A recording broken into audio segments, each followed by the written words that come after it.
June 16, 17, 18, 2026 current affairs తెలుగులో first topic వచ్చేసి Telegram app పైన తాత్కాలిక నిషేధం. నీట్ ఎగ్జామ్ జరుగుతున్న నేపథ్యంలో జూన్ 22 వరకు నిలిపివేయడం జరిగింది. నెక్స్ట్ వచ్చేసి మన దేశ ప్రధాని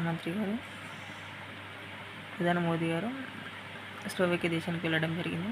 అక్కడ స్లోవేకియా దేశంలో ఆయనకు అనేది ఒక పురస్కార అవార్డు అనేది ఇవ్వడం జరిగింది. అవార్డు పేరు వచ్చేసి order of the white double cross అనేది ఇవ్వడం జరిగింది. ఆ దేశ అధ్యక్షుడు పీటర్ పెలగ్రిని అనే వ్యక్తి ఇవ్వడం జరిగింది. మొత్తం ఇంతవరకు వచ్చిన అవార్డుల సంఖ్య 33వ పురస్కార అవార్డు అనేది order of the white double cross.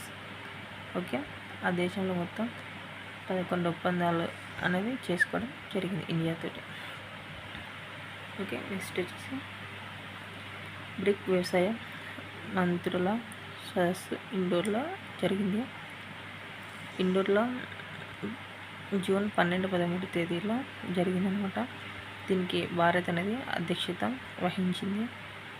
Okay, ఆ మీటింగ్లో వాళ్ళు దేని గురించి మాట్లాడుకున్నారంటే అగ్రికల్చర్ నెట్వర్క్ డిజిటల్ ఆమోదం గురించి మాట్లాడుకున్నారు.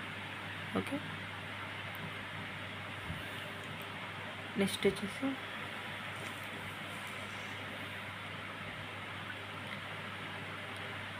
యోగా పార్క్ అనేది లాంచ్ చేయడం జరిగింది మన ఇండియాలో. ఇది ఎట్లంటే దేశం అంతటా మనకు యోగా పార్క్ అనేది లాంచ్ చేయడం జరిగింది. ఎక్కడెక్కడంటే పంచాయతీరాజు పట్టణ స్థానిక సంస్థలలో పాలు పంచుకున్నాయి అన్నమాట.